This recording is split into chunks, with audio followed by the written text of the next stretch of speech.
খাবার গলিতে একটি পুকুর রয়েছে, সেই পুকুরে আপনার টেন্ডার ছিল এবং এতদিন আপনি পাননি এবং একটা বিষক্রিয়া মিশিয়ে দেওয়ার অভিযোগ উঠছে, কি বলবেন? আপনার বিরুদ্ধে প্রথমত হচ্ছে আমরা যারা মাছ চাষ করি পুকুরে বিষক্রিয়া এটা ভাবাই যাবে না প্রথমত। আর দ্বিতীয়ত হচ্ছে এর আগেও ওখানে মাছ মারা গেছে এবং তার ডকুমেন্টস হচ্ছে আমার কাছে আছে। আমি কর্পোরেশনকেও জানিয়েছিলাম যে এরকম হোটেলের জল সব ঢুকে পড়ে, জল নষ্ট করে মাঝে মধ্যে এটা হয়, এটা কোনো ব্যাপার নেই।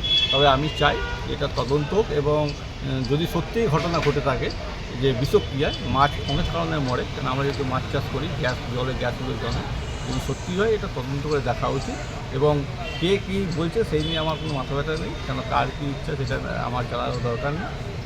এটা হচ্ছে ব্যাপার। আপনার কি টেন্ডার ছিল? আগে টেন্ডার ছিল, কতদিন আগে শেষ হয়েছে?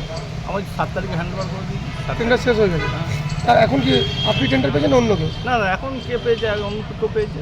তো ওখানকার এলাকার মানুষ যারা রয়েছে স্থানীয়, তারা সরাসরি আপনার বিরুদ্ধে অভিযোগ করছে যে কে বলছে স্পেসিফিক কে বলছে? সরাসরি স্পেসিফিক বলতে স্পেসিফিক কমপ্লেন করতে হবে নাম দিয়ে, তাহলে তো আমি বুঝবো।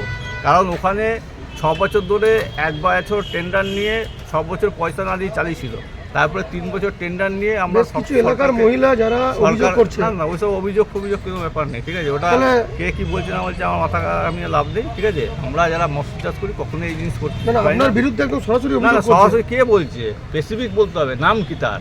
আচ্ছা, অভিযোগ কি তাহলে ভিত্তিহীন?